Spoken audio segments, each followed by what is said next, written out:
Today, I'm here with House Beautiful to talk to you all about bathroom organization and storage. Let's get started.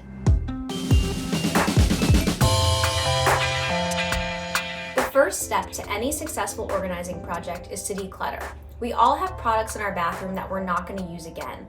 So what we're going to do is take everything out and divide these products between 3 categories: keep, donate, and toss.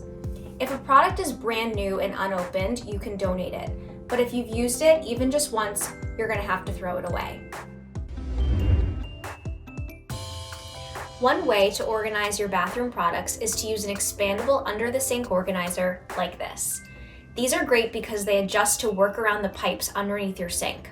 I also added plastic bins here, which are really helpful for containing smaller items so that they don't topple over. Another way to organize your bathroom products is to use clear acrylic drawers and a Lazy Susan. On this side, I used a set of 3 drawers that stack neatly in place. I like using clear because it allows you to see everything that you have inside. You can divide the drawers between family members or category of items.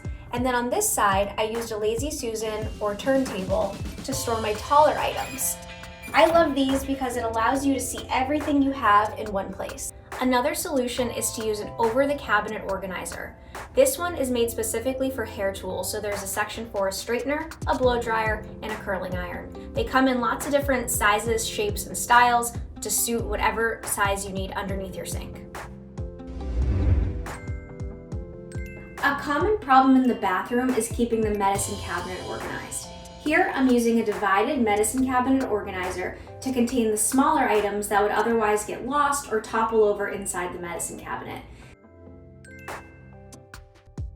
I hope you found these bathroom organization ideas helpful.